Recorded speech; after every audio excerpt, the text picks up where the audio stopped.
ನಿನ್ನೆ ಅಕ್ಷರ ಬ್ರಹ್ಮ ಯೋಗ ಎಂಬುವಂತ 8ನೇ ಅಧ್ಯಾಯ ಮುಕ್ತಾಯವಾಗಿದೆ. ಇವತ್ತು ರಾಜವಿದ್ಯಾ ರಾಜಗುಹ್ಯ ಯೋಗ ಎಂಬುವಂತಹ 9ನೇ ಅಧ್ಯಾಯದ ಪ್ರಾರಂಭ.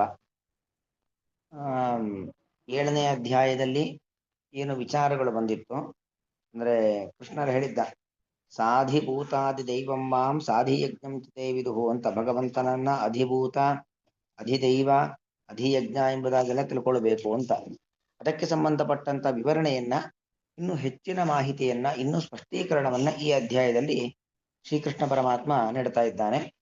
ಇದು ರಾಜವಿದ್ಯಾ ರಾಜಗುಹ್ಯ ಯೋಗ ಅಂದ್ರೆ ವಿದ್ಯೆ, ಅನೇಕ ರೀತಿಯಾದಂತ ವಿದ್ಯೆಗಳಿದ್ದಾವೆ ಅಲ್ವಾ? ಎಷ್ಟು ರೀತಿಯಾಗಿರ್ತಕ್ಕಂತಹ ವಿದ್ಯೆ ಇದೆ, ಜ್ಞಾನ ಇದೆ. ಆದ್ರೆ ಕೃಷ್ಣ ಇಲ್ಲಿ ಹೇಳತಕ್ಕಂಥ ವಿದ್ಯೆ ಇದೆಯಲ್ಲ, ಅದು ರಾಜವಿದ್ಯೆ. ಯಾಕೆ? ದೇವರ ಬಗ್ಗೆ ಸಾಕ್ಷಾತ್ ದೇವರೇ ಹೇಳ್ತಾ ಇದ್ದಾನೆ. ದೇವರ ಬಗ್ಗೆ ದೇವರೇ ಹೇಳ್ತಕ್ಕಂಥ ಒಂದು ದಿವ್ಯವಾದ ಜ್ಞಾನ. ಹಾಗಾಗಿ ಈ ಜ್ಞಾನ ಏನಿದೆ ಇದು ರಾಜವಿದ್ಯೆ. ಇನ್ನು ಇದು ಎಲ್ಲರಿಗೂ ಸಂಬಂಧಪಡುವಂಥದ್ದಲ್ಲ, ಇದು ಗೋಪ್ಯವಾದದ್ದು. ಗುಟ್ಟುಗಳು ಬೇಕಾದಷ್ಟಿರ್ತವೆ, ಎಲ್ಲಾ ಗುಟ್ಟು ರಟ್ಟಾಗಬಾರದು. ಕೆಲವೊಂದು ಯೋಗ್ಯರಿಗೆ ಮಾತ್ರ ಸಿಗಬೇಕಾದದ್ದು ವಿಚಾರಗಳು ಎಲ್ಲರಿಗೂ ಸಿಗಬಾರದು. ಮಿಲಿಟರಿ ವ್ಯವಸ್ಥೆಗೆ ಸಂಬಂಧಪಟ್ಟಂತ ವಿಚಾರ ವಿನಿಮಯಗಳು ಸಾರ್ವಜನಿಕವಾಗಿ ಅದು ಹಂಚಿಕೆ ಆಗಬಾರದು. ಅದು ಮಿಲಿಟರಿ ಪಡೆಯಲ್ಲಿ ಮಾತ್ರ ಆ ಒಂದು ವಿಚಾರ ವಿನಿಮಯಗಳು ಇರಬೇಕು. ಇಲ್ಲದೆ ಹೋದ್ರೆ ದೇಶದ ಭದ್ರತೆಗೆ ತೊಂದರೆ ಆಗತ್ತೆ. ಎಷ್ಟೋ ವಿಚಾರಗಳು ಮಿಲಿಟರಿ ಪಡೆಯಲ್ಲೇ ಎಲ್ಲರಿಗೂ ಗೊತ್ತಾಗೋದಿಲ್ಲ, ಅಷ್ಟು ಗೋಪ್ಯತೆಯನ್ನೆಲ್ಲ ಕಾಪಾಡ್ಕೊಂಡಿರ್ತಾರೆ. ಹಾಗೆ ಭಗವಂತ ಇಲ್ಲಿ ಹೇಳ್ತಕ್ಕಂಥ ಒಂದು ತತ್ವಜ್ಞಾನ ಅಂತ ಏನಿದೆ ಅದು ಅತ್ಯಂತ ಗೋಪ್ಯವಾದದ್ದು. ಅಯೋಗ್ಯರು ಯಾರು ಜ್ಞಾನವನ್ನ ಪಡೆಯುವ ಅರ್ಹತೆಯನ್ನ ಪಡೆದಿಲ್ಲ, ಜ್ಞಾನದ ಫಲವಾದ ಮೋಕ್ಷವನ್ನ ಅನುಭವಿಸುವ, ಮೋಕ್ಷ ಸುಖವನ್ನ ಅನುಭವಿಸ್ತಕ್ಕಂಥ ಅರ್ಹತೆ ಯಾರಲ್ಲಿ ಇಲ್ಲವೋ ಅಂಥವರಿಗೆ ಈ ವಿದ್ಯೆ ಸಿಗಬಾರದು. ಹಾಗಾಗಿ ಇದು ಅತ್ಯಂತ ಗುಟ್ಟಿದು. ಇಲ್ಲಿ ಬರ್ತಕ್ಕಂಥ ವಿದ್ಯೆ ಎಲ್ಲಾ ವಿದ್ಯೆಗಳಿಗಿಂತಲೂ ಕೂಡ ಮಿಗಿಲಾದ ವಿದ್ಯೆ. ಹಾಗಾಗಿ ಈ ವಿದ್ಯೆ ರಾಜವಿದ್ಯೆ. ಇಲ್ಲಿ ಬರ್ತಕ್ಕಂಥ ಒಂದು ವಿಚಾರ ಅದು ಅತ್ಯಂತ ಗೋಪ್ಯ. ಗೋಪ್ಯವಾದ ವಿಚಾರಗಳು ಅನೇಕ ಇದ್ದರೂ ಕೂಡ ಎಲ್ಲಾ ಗೋಪ್ಯವಾದ ವಿಚಾರಗಳಿಗಿಂತಲೂ ಪರಮ ಗೋಪ್ಯವಾದಂತಹ ವಿಚಾರ ಇಲ್ಲಿ ಹೇಳ್ತಕ್ಕಂಥ ವಿಚಾರ. ಹಾಗಾಗಿ ಇದು ರಾಜಗುಹ್ಯ. ಗುಹ್ಯ ಅಂದ್ರೆ ಅತ್ಯಂತ ಗುಟ್ಟು ಅಂತ ಅರ್ಥ. ಬಹಳ ದೊಡ್ಡ ಗುಟ್ಟು ಇದು. ಎಲ್ಲರಿಗೂ ಅಯೋಗ್ಯರಿಗೆ ಸಿಗಬೇಕಾದ ವಿಚಾರವಲ್ಲ. ಅಯೋಗ್ಯರಿಗೆ ಇಂತಹ ವಿಚಾರಗಳು ಸಿಗಬಾರದು. ಹಾಗಾಗಿ ಈ ಅಧ್ಯಾಯ ರಾಜವಿದ್ಯಾ ರಾಜಗುಹ್ಯ, ದೇವರ ಬಗ್ಗೆ ನಿರೂಪಣೆಯನ್ನು ಮಾಡತಕ್ಕಂಥ ಒಂದು ಅಧ್ಯಾಯ. ಆ ವಿಚಾರ ಅತ್ಯಂತ ಗೋಪ್ಯವಾದದರಿಂದಾಗಿ ರಾಜಗುಹ್ಯ ಎಂಬುದಾಗಿ ಈ ಅಧ್ಯಾಯಕ್ಕೆ ಹೆಸರು. 9ನೇ ಅಧ್ಯಾಯ ಮೊದಲಿಗೆ ನೇರವಾಗಿ ಭಗವಂತನ ಮಾತೆ ಪ್ರಾರಂಭವಾಗ್ತಾ ಇದೆ. ಶ್ರೀ ಗುರುಭ್ಯೋ ನಮಃ. ಹರಿ ಓಂ. ಶ್ರೀ ಭಗವಾನುವಾಚ ಇದಂ ತುತೆ ಗುಹ್ಯತಮಂ ಪ್ರವಕ್ಷ್ಯಾಮ್ಯನಸೂಯವೆ ಜ್ಞಾನಂ ವಿಜ್ಞಾನ ಸಹಿತಂ ಯದ್ ಜ್ಞಾತ್ವಾ ಮೋಕ್ಷಸೇ ಶುಭಾತ್. ಇದಂ ತು ತೇ ಗುಹ್ಯತಮಂ ಪ್ರವಕ್ಷ್ಯಾಮಿ ಅನಸೂಯವೆ ಜ್ಞಾನಂ ವಿಜ್ಞಾನ ಸಹಿತಂ ಯತ್ ಜ್ಞಾತ್ವಾ ಮೋಕ್ಷ್ಯಸೆ ಅಶುಭಾತ್. ನಾನು ನಿನಗೆ ಇದಂ ವಿಜ್ಞಾನ ಸಹಿತಂ ಜ್ಞಾನಂ ಪ್ರವಕ್ಷ್ಯಾಮಿ ಅಂತ ಕೃಷ್ಣ ಹೇಳ್ತಿದ್ದಾನೆ. ನಾನು ನಿನಗೆ, ತೇ ಅಂದ್ರೆ ಷಷ್ಠಿ ಭಕ್ತಿ, ತವ ತೇ ತೇ ನಿನಗೆ, ವಿಜ್ಞಾನ ಸಹಿತಂ ಜ್ಞಾನಂ ವಿಜ್ಞಾನದಿಂದ ಸಹಿತವಾದ ಜ್ಞಾನವನ್ನು ಹೇಳ್ತಾ ಇದ್ದೇನೆ. ಅಂದ್ರೆ ಜ್ಞಾನ ಮತ್ತು ವಿಜ್ಞಾನ. ನೋಡಿ, ದೇವರು ಸರ್ವೋತ್ತಮ ಅಂತ ನಮ್ಮೆಲ್ಲರಿಗೂ ಗೊತ್ತು. ಇದು ಜ್ಞಾನ. ಅವನು ಹೇಗೆ ಸರ್ವೋತ್ತಮ ಅಂತ ಪರಿಪೂರ್ಣವಾಗಿ ತಿಳ್ಕೊಳ್ಳುವುದು, ಎಕ್ಸ್ಕ್ಲೂಸಿವ್ ವಿಸ್ಡಮ್ ಆಫ್ ಗಾಡ್ ಅಂತಾರೆ. ಹಾಗೆ ದೇವರ ಬಗ್ಗೆ ಅತ್ಯಂತ ನಿಖರವಾಗಿ ಪರಿಪೂರ್ಣವಾಗಿ ತಿಳಿದುಕೊಳ್ಳುವಂಥದ್ದು, ನಮ್ಮ ಯೋಗ್ಯತೆಗೆ ಅನುಗುಣವಾಗಿ ಪೂರ್ತಿಯಾಗಿ ತಿಳಿದುಕೊಳ್ಳುವುದು. ಭಗವಂತ ಗುಣಪೂರ್ಣ ಅಂತ ಸಾಮಾನ್ಯವಾಗಿ ನಮ್ಗೆ ಗೊತ್ತು. ಆ ಗುಣಪೂರ್ಣತ್ವ ಹೇಗಿದೆ ಅಂತ ನಾವು ಅರ್ಥೈಸಿಕೊಳ್ಳುವಂಥದ್ದು ವಿಜ್ಞಾನ. ಭಗವಂತ ಆನಂದ, ಭಗವಂತ ಜ್ಞಾನವೇ ಅವನ ರೂಪ. ಭಗವಂತ ಸೌಂದರ್ಯದಲ್ಲಿ ಅತ್ಯಂತ ಉತ್ಕೃಷ್ಟವಾದ ಸೌಂದರ್ಯ ಭಗವಂತನ ರೂಪ. ಇದೆಲ್ಲ ಗೊತ್ತು. ಆದ್ರೆ ಅದನ್ನ ನಾವು ಸಾಕ್ಷಾತ್ಕರಿಸಿಕೊಳ್ಳೋದಿದೆಯಲ್ಲ, ಸಾಮಾನ್ಯವಾಗಿ ಗೊತ್ತಿದ್ರೆ ಜ್ಞಾನ, ಅದನ್ನು ನಾವು ಅನುಭವಿಸೋದು, ಅದನ್ನು ನಾವು ನಮ್ಮ ಸಾಕ್ಷಿಯಿಂದಾಗಿ ನಮ್ಮ ಸಾಕ್ಷಿ ಎಂಬ ಇಂದ್ರಿಯದ ಮೂಲಕವಾಗಿ ಆ ದೇವರನ್ನ ಕಾಣುವಂಥದ್ದು. ದೇವರ ಪ್ರತಿಯೊಂದು ಶಕ್ತಿಯನ್ನ, ಸಾಮರ್ಥ್ಯವನ್ನ, ಅವನ ಗುಣವನ್ನ, ಸೌಂದರ್ಯವನ್ನ ನಾವು ಆಸ್ವಾದಿಸುವಂಥದ್ದು ವಿಜ್ಞಾನ. ಹೀಗೆ ಆ ವಿಜ್ಞಾನವನ್ನ ಪಡಿಲಿಕ್ಕೆ ಬೇಕಾಗಿರತಕ್ಕಂಥ ವಿಚಾರವನ್ನ ಇಲ್ಲಿ ಹೇಳ್ತಿದ್ದೇನೆ. ಆ ವಿಜ್ಞಾನ ಪಡಿಬೇಕು ಅಂತಾದ್ರೆ ಮೊದಲು ಸಾಮಾನ್ಯವಾಗಿ ಗೊತ್ತಿರಬೇಕು. ಯಾವತ್ತೂ ಅಷ್ಟೇ. ಮೊದಲು ಸಾಮಾನ್ಯ ಆಕಾರನ ತಿಳ್ಕೊಂಡ್ರೆ, ಬೇಸಿಕ್ ನಾಲೆಡ್ಜ್ ಇದ್ರೆ ಅದ್ರ ಬಗ್ಗೆ ವಿಶೇಷವಾಗಿ ತಿಳ್ಕೊಳ್ಬಹುದು. ಉದಾಹರಣೆಗೆ ಬೇಸಿಕ್ ನಾಲೆಡ್ಜ್ ಇಲ್ಲದೆ ವಿಶೇಷವಾಗಿ ತಿಳ್ಕೊಳ್ಲಿಕ್ಕೆ ಆಗಲ್ಲ. ಯಾರೋ ಒಬ್ಬ ಅಕೌಂಟ್ ಅಕೌಂಟೆನ್ಸಿ ಎಲ್ಲ ಮಾಡಬೇಕು ಅಂತ ಆದ್ರೆ ಅವನಿಗೆ ಆ ಅಕೌಂಟ್ಸಿಗೆ ಸಂಬಂಧಪಟ್ಟಂತ ಟರ್ಮಿನಾಲಜಿಗಳು, ಟರ್ಮ್ಸ್ಗಳಿದಾವೆ. ಅದೆಲ್ಲ ಡೆಬಿಟ್ ಅಂದ್ರೇನು, ಕ್ರೆಡಿಟ್ ಅಂದ್ರೇನು, ಅಸೆಟ್ಸ್ ಅಂದ್ರೇನು, ಲೈಬಿಲಿಟಿ ಅಂದ್ರೇನು, ಇದೆಲ್ಲ ತುಂಬಾ ಬೇಸಿಕ್ ವಿಚಾರಗಳು ಗೊತ್ತಿರಬೇಕು. ಅದು ಗೊತ್ತಿದ್ರೆ ಮುಂದೆ ಅವನು ಬ್ಯಾಲೆನ್ಸ್ ಶೀಟ್ ಮಾಡ್ಬೋದು, ಪ್ರಾಫಿಟ್ ಅಂಡ್ ಲಾಸ್ ಅಕೌಂಟ್ ಮಾಡ್ಬೋದು, ಈ ತರ ಎಲ್ಲ ಮುಂದೆ ಬೆಳೆಸ್ಕೊಂಡು ಹೋಗೋಕ್ಕಾಗತ್ತೆ. ಇಲ್ಲಾಂದ್ರೆ ಇನ್ನೂ ಮಾಡ್ಲಿಕ್ಕೆ ಆಗೋದಿಲ್ಲ. ಹಾಗೆ ಸಾಮಾನ್ಯ ಜ್ಞಾನ ಇದ್ರೆ ವಿಶೇಷ ಜ್ಞಾನವನ್ನ ಪಡೆಯಲಿಕ್ಕಾಗತ್ತೆ. ಹಾಗೆ ದೇವರ ಬಗ್ಗೆ ಸಾಮಾನ್ಯ ಜ್ಞಾನವನ್ನು, ಆ ಸಾಮಾನ್ಯ ಜ್ಞಾನದ ಮೂಲಕವಾಗಿ ವಿಶೇಷವಾಗಿ ಅರಿವನ್ನು ಯಾವ ರೀತಿಯಲ್ಲಿ ಪಡೆಯಬಹುದು ಅನ್ನೋದನ್ನ ನಾನು ನಿನಗೆ ಹೇಳ್ತೇನೆ, ಅದನ್ನ ನೀನು ಕೇಳುವವನಾಗು ಅಂತ ಇಲ್ಲಿ ಶ್ರೀಕೃಷ್ಣ ಪರಮಾತ್ಮ ಹೇಳ್ತಾ ಇದ್ದಾನೆ. ನೋಡಿ ಎಂತ ಒಂದು ಸಂದರ್ಭ. ಇದು ಹೇಳ್ತಾ ಇರೋದು ವಿಚಾರ ಯಾವುದು? ದೊಡ್ಡ ಅಧ್ಯಾತ್ಮದ ವಿಚಾರವನ್ನು ಹೇಳ್ತಿದ್ದಾನೆ. ದೇವರ ಬಗ್ಗೆ ಅಂದ್ರೆ ಅಧ್ಯಾತ್ಮ ಅಂದ್ರೆ ನಮ್ಮ ಒಳಗಿನ ಭಗವಂತ, ಅವನ ಬಗ್ಗೆ, ಅವನ ಶಕ್ತಿ ಸಾಮರ್ಥ್ಯ, ಆ ಭಗವಂತನನ್ನ ಕಾಣುವ ಕ್ರಮ, ಆ ಭಗವಂತನನ್ನ ಅರಿಯುವ ಕ್ರಮ, ಇದನ್ನ ಕೃಷ್ಣ ಹೇಳ್ತಿದ್ದಾನೆ. ಯಾರಿಗೆ ಹೇಳ್ತಾ ಇದ್ದಾನೆ? ಅರ್ಜುನನಿಗೆ ಹೇಳ್ತಿದ್ದಾನೆ. ಎಲ್ಲಿ ಹೇಳ್ತಾ ಇದ್ದಾನೆ? ಯುದ್ಧ ಭೂಮಿಯಲ್ಲಿ ಹೇಳ್ತಿದ್ದಾನೆ. ನೋಡಿ, ಯುದ್ಧ ಭೂಮಿಗೆ ಒಬ್ಬ ವ್ಯಕ್ತಿ ಬಂದು ನಿಂತಿದ್ದಾನೆ, ಒಬ್ಬ ಸೈನಿಕ ಶಸ್ತ್ರವನ್ನ ಕೈಯಲ್ಲಿ ಹಿಡಿದು ಯುದ್ಧ ಭೂಮಿಗೆ ಬಂದು ನಿಂತಿದ್ದಾನೆ ಅಂದ್ರೆ ಅವನು ಎಲ್ಲ ರೀತಿಯಾದಂತ ಆಸೆ ಆಕಾಂಕ್ಷೆಗಳನ್ನ ಬಿಟ್ಟು ಸಾವನ್ನ ತನ್ನ ಕಣ್ಣು ಮುಂದೆನೆ ಇಟ್ಕೊಂಡು ಬಂದಿರ್ತಾನೆ. ಯುದ್ಧ ಭೂಮಿಗೆ ಬಂದಿದ್ದೇನೆ ಅಂತ ಅಷ್ಟೇ ಗೊತ್ತು ಹೊರತು ಯುದ್ಧ ಭೂಮಿಯಿಂದ ನಾನು ಮನೆಗೆ ಹೋಗ್ತೇನೆ ಅಂತಕ್ಕಂಥ ನಂಬಿಕೆ ಆ ಸೈನಿಕನಿಗೆ ಇರೋದಿಲ್ಲ. ಅಂದ್ರೆ ಎಲ್ಲ ವ್ಯಾಮೋಹಗಳನ್ನು, ಆಸೆ ಆಕಾಂಕ್ಷೆಗಳನ್ನು ಬದಿಗಿಟ್ಟು ಒಬ್ಬ ಸೈನಿಕ ಯುದ್ಧ ಭೂಮಿಗೆ ಬಂದು ನಿಂತಿರ್ತಾನೆ. ಅಂದ್ರೆ ಅಷ್ಟು ವ್ಯಾಮೋಹವನ್ನು ಬಿಟ್ಟು ನಿಂತಹ ಸ್ಥಿತಿಯಲ್ಲಿ ಅಧ್ಯಾತ್ಮ ಬೇಗ ಹೋಗುತ್ತೆ.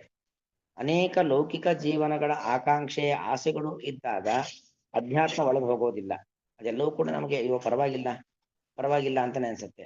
ಆ ಈ ಪ್ರಾಕೃತ ಪ್ರಪಂಚದ ಆಸೆ ಆಕಾಂಕ್ಷೆಗಳನ್ನ ಬಿಟ್ಟವನಿಗೆ ಮಾತ್ರ ಅಧ್ಯಾತ್ಮ ವಿಚಾರಗಳು, ಶಾಸ್ತ್ರ ವಿಚಾರಗಳು ಮನಸ್ಸಿಗೆ ಮುಟ್ಲಿಕ್ಕೆ ಸಾಧ್ಯ.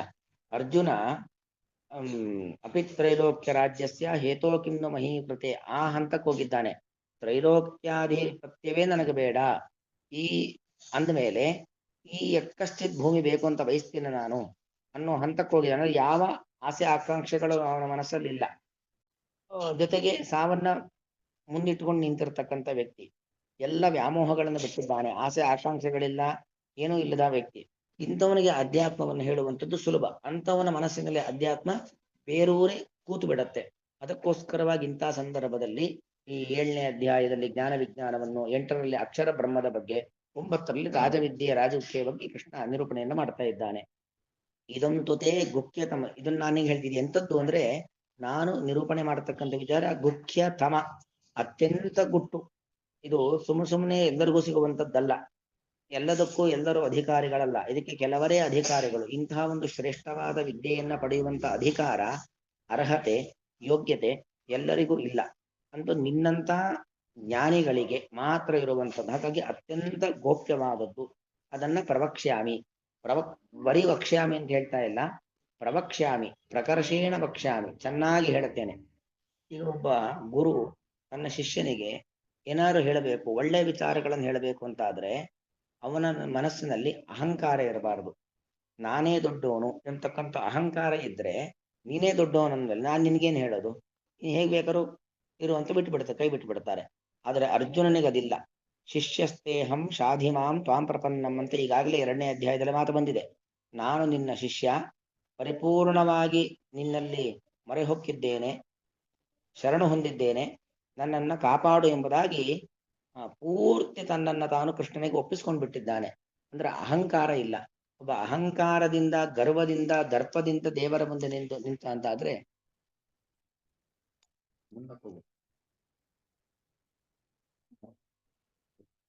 ದೇವರ ಮುಂದೆ ಆ ಭಾವನೆಯಿಂದ ನಿಂತ ಅಂತ ಆದ್ರೆ ಆಗ ದೇವರು ಉಪದೇಶವನ್ನ ಮಾಡ್ತಾನೆ. ಒಬ್ಬ ಗುರು ಶಿಷ್ಯನಿಗೆ ಉಪದೇಶವನ್ನ ಮಾಡ್ತಾನೆ. ಹಾಗಾಗಿ ನಾನ್ ನಿನಗೆ ಪ್ರವಕ್ಷ್ಯಾಮಿ, ಯಾಕೆ ಹೇಳ್ತಾ ಇದ್ದೇನೆ ಅಂತ ಹೇಳಿದ್ರೆ, ನೀನು ಎಲ್ಲ ರೀತಿಯಾದ ಅಹಂಕಾರಗಳನ್ನ ಬಿಟ್ಟವನಾಗಿದ್ದೀಯಾ. ನಾನು ದೊಡ್ಡವನು ಎಂತಕ್ಕಂಥ ಅಹಂಕಾರ ನಿನ್ನಲ್ಲಿ ಇಲ್ಲ.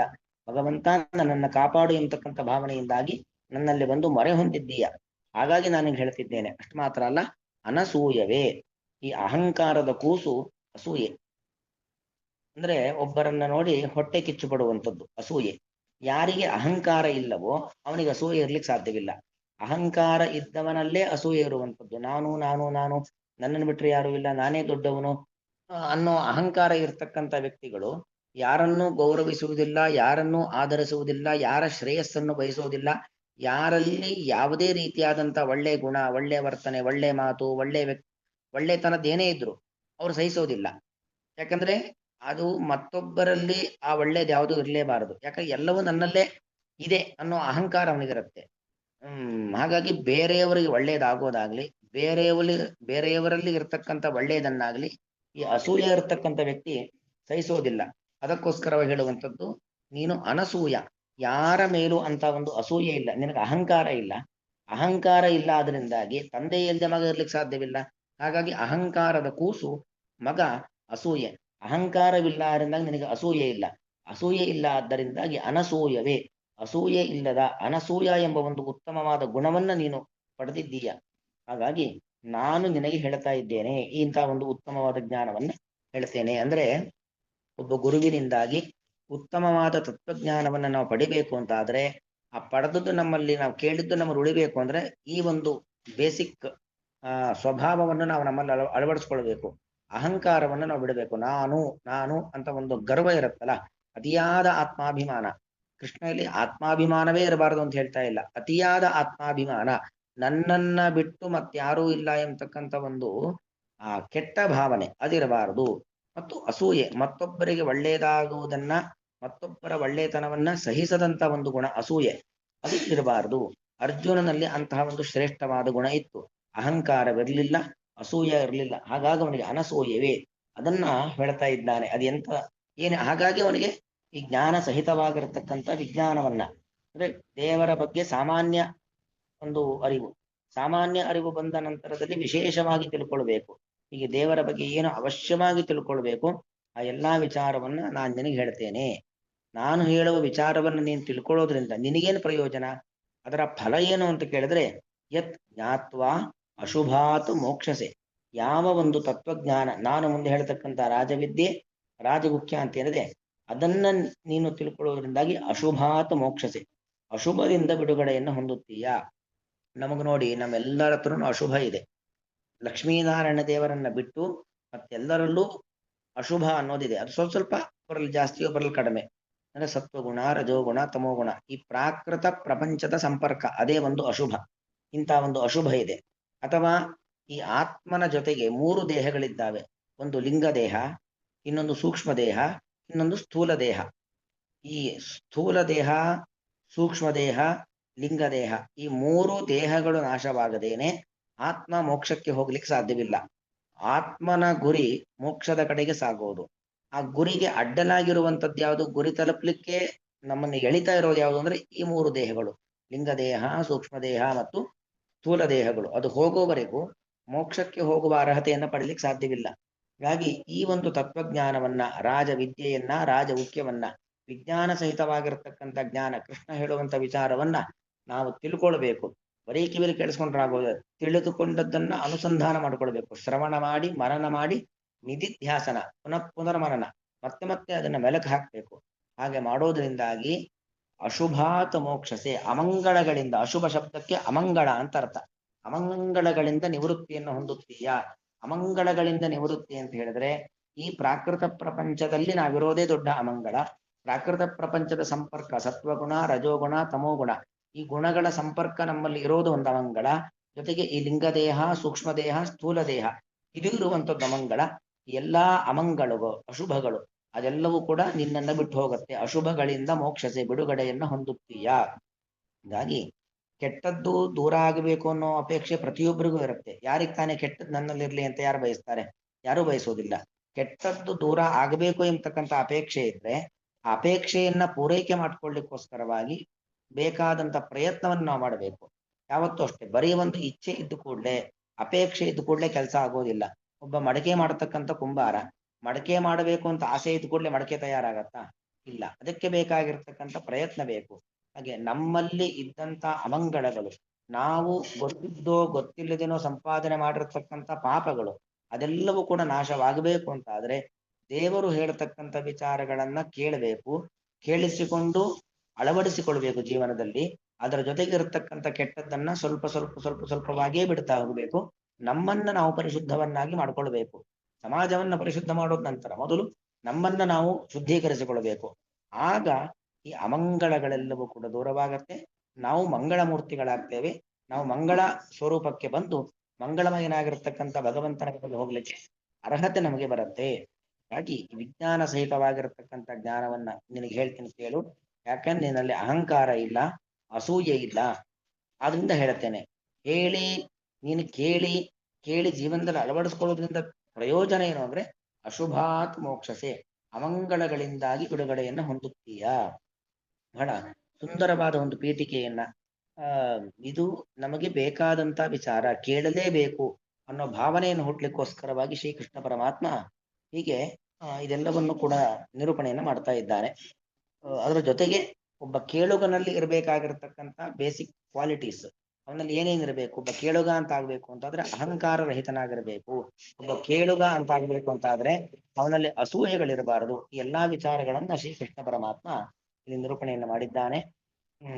ಶ್ರೀ ಭಗವಾನುವಾಚ, ಆ ಭಗವಂತನು ಲಕ್ಷ್ಮೀಪತಿಯಾಗಿರ್ತಕ್ಕಂಥ ಭಗವಂತನು ಉವಾಚ ಹೇಳಿದನು. ಹಿಂದೆ ಈಗಾಗಲೇ ಬೇಕಾದಷ್ಟು ಸಂಬೋಧನೆಗಳು ಬಂದಿದೆ. ಅರ್ಜುನ, ಪಾರ್ಥ ಅಂತ ಬಂದಿದೆ. ಅದನ್ನೇ ಇಲ್ಲಿ ಇಟ್ಕೊಳ್ಬಹುದು. ಅರ್ಜುನ, ಎಲೆ ಅರ್ಜುನನೇ, ನಿನಗೆ ಇದಂ ಮುಂದೆ ಹೇಳುವಂತಹ ವಿಜ್ಞಾನ ಗುಖ್ಯತಮಂ, ಅತ್ಯಂತ ಗೋಪ್ಯವಾಗಿರುವಂತಹ ವಿಜ್ಞಾನ ಸಹಿತಂ ಜ್ಞಾನಂ, ವಿಶೇಷವಾದ ಜ್ಞಾನ, ವಿಶೇಷ ಪ್ರಮೇಯಗಳು, ಅತ್ಯಂತ ರಹಸ್ಯವಾಗಿರುವಂತಹ ಪ್ರಮೇಯಗಳಿಂದ ಸಹಿತವಾಗಿರುವಂತಹ ತಿಳಿಯಲೇಬೇಕಾಗಿರತಕ್ಕಂಥ ವಿಚಾರಗಳನ್ನು ಪ್ರವಕ್ಷ್ಯ ಅನಸೂಯವೇ, ಅಸೂಯಾರಹಿತನಾಗಿರು, ಅಹಂಕಾರ ಅಸೂಯೆ ಎಂಬ ದುರ್ಗಣಗಳಿಂದ ರಹಿತನಾಗಿರುವಂತಹ ನಿನಗೆ ಪ್ರವಕ್ಷ್ಯಾಮಿ. ಅಂದ್ರೆ ಚೆನ್ನಾಗಿ, ಪ್ರಕರ್ಷೇಣ, ಮತ್ತೆ ಹೇಳಿದ್ಮೇಲೆ ಅಯ್ಯೋ ಅವ್ರೇನೋ ಹೇಳಿದ್ರು ಅರ್ಥನೇ ಆಗಿಲ್ಲ, ಆತರ ಸಮಸ್ಯೆ ಇರೋದಿಲ್ಲ. ಹೇಳಿದ್ರು ಅರ್ಥ ಆಯ್ತು, ಆದ್ರೆ ನೆನಪೇ ಉಳಿತಾ ಇಲ್ಲ, ಆತರನೂ ಅಲ್ಲ. ಹೇಳಿದ್ದು ಅರ್ಥವಾಗುವಂತೆ ಹೇಳ್ತಾನೆ, ಅರ್ಥವಾದದ್ದು ಮನಸ್ಸಿನಲ್ಲಿ ಉಳಿಯುವಂತೆ ಹೇಳ್ತಾನೆ ಶ್ರೀಕೃಷ್ಣ ಪರಮಾತ್ಮ. ಯಾಕಂದ್ರೆ ಹೇಳುಗನಿಗೆ ಅದೊಂದು ದೊಡ್ಡ ಚಾಲೆಂಜು. ಅರ್ಥ ಮಾಡಿಸೋದು ದೊಡ್ಡದು, ಅರ್ಥ ಮಾಡಿಸ್ಬೇಕು. ಯಾಕಂದ್ರೆ ವಿಷಯಗಳೆಲ್ಲವೂ ಇರುತ್ತೆ, ಇದ್ದ ವಿಚಾರಗಳೆಲ್ಲವನ್ನು ಕೂಡ ಅರ್ಥ ಮಾಡಿಸುವಂತ ಸಾಮರ್ಥ್ಯ ಎಲ್ಲಾ ಗುರುವಿಗೂ ಇರೋದಿಲ್ಲ. ಆದ್ರೆ ಜಗದ್ಗುರುವಾಗಿರ್ತಕ್ಕಂಥ ಕೃಷ್ಣಂ ಒಂದೇ ಜಗದ್ಗುರುಂ ಅಂತ, ಜಗದ್ಗುರುವಾಗಿರ್ತಕ್ಕಂಥ ಶ್ರೀಕೃಷ್ಣ ಪರಮಾತ್ಮನಿಗೆ ತಾನು ನಿರೂಪಣೆ ಮಾಡತಕ್ಕಂಥ ವಿಚಾರವನ್ನ ಕೇಳುಗನಿಗೆ ಅರ್ಥ ಮಾಡಿಸುವಂತ ಸಾಮರ್ಥ್ಯ ಅವನಿಗೊಬ್ಬನಿಗೆ ಇರೋದು. ಅದಕ್ಕೆ ಪ್ರವಕ್ಷ್ಯಾಮಿ, ನಿನಗೆ ಅರ್ಥವಾಗುವಂತೆ, ಮನಮುಟ್ಟುವಂತೆ, ಹೇಳಿದ್ದು ನಿನ್ನಲ್ಲಿ ಕುಳಿತುಕೊಳ್ಳುವಂತೆ ಹೇಳ್ತೇನೆ ಅಂತ ಹೇಳ್ತಿದ್ದಾನೆ. ಪ್ರವಕ್ಷ್ಯಾಮಿ, ಹೇಳುತ್ತೇನೆ. ಯತ್ ಜ್ಞಾತ್ವ, ಯಾವ ನಾನು ಹೇಳುವಂತ ವಿಚಾರವನ್ನ ತಿಳಿದು, ಅಶುಭಾತ್, ಅಮಂಗಳಗಳಿಂದಾಗಿ, ಅಂದ್ರೆ ಸಂಸಾರವೇ ಒಂದು ಅಮಂಗಳ. ಸಂಸಾರ ಅಂದ್ರೆ ಹುಟ್ಟು ಸಾವು ಅಂತ ಅರ್ಥ. ಈ ಪ್ರಾಕೃತ ಶರೀರ ಬರೋದೇ ಒಂದು ಸಂಸಾರ ಅಂತ. ಪ್ರಾಕೃತ ಶರೀರದ ಆಗಮನ ಮತ್ತು ಪ್ರಾಕೃತ ಶರೀರದ ಆಗಮನ ಅಂದ್ರೆ ಲಿಂಗ ಶರೀರ, ಸೂಕ್ಷ್ಮ ಶರೀರ, ಸ್ಥೂಲ ಶರೀರ, ಇದೆಲ್ಲ ಅಮಂಗಳಗಳು. ಇವುಗಳಿಂದಾಗಿ ಮೋಕ್ಷಸೆ, ಬಿಡುಗಡೆಯನ್ನು ಹೊಂದುತ್ತೀಯ. ಹಾಗಾಗಿ ಅಮಂಗಳಗಳಿಂದ ಬಿಡುಗಡೆ ಹೊಂದಬೇಕು ಅನ್ನೋ ಅಪೇಕ್ಷೆ ಯಾರ್ಯಾರಿಗೆ ಇದೆಯೋ ಅವರೆಲ್ಲರೂ ಈ ಶ್ರೀಕೃಷ್ಣ ಪರಮಾತ್ಮನ ಮಾತನ್ನ ಕೇಳಿ ಅನ್ನೋದು ಇದರ ಒಟ್ಟು ಅಭಿಪ್ರಾಯ. ಈ ಭಗವಾನುವಾಚ ಇದಂತು ತೇ ಗುಖ್ಯತಮಂ ಪ್ರವಕ್ಷ್ಯಾಮ್ ಅನಸೂಯವೇ, ಜ್ಞಾನಂ ವಿಜ್ಞಾನ ಸಹಿತಂ ಯಜ್ಞಾತ್ವಾ ಮೋಕ್ಷಸೇ ಶುಭಾತ್. ಯತ್ ಜ್ಞಾತ್ವ, ಯಾವ ವಿಚಾರವನ್ನು ಜ್ಞಾತ್ವ ತಿಳಿದು, ಅಶುಭಾತ್ ಮೋಕ್ಷಸೇ ಶುಭಾತ್ ಅಂತ ಬಿಡಿಸ್ಕೊಳ್ಬೇಕು. ಮೋಕ್ಷಸೆ ಅಶುಭಾತ್ ಅಂತ ಮಾಡ್ಕೊಳ್ಬೇಕು. ಅಲ್ಲಿ ಪೂರ್ವ ರೂಪ ಸಂಧಿ ಆಗಿದೆ. ಶ್ರೀ ಕೃಷ್ಣಾರ್ಪಣ ಮಸ್ತು.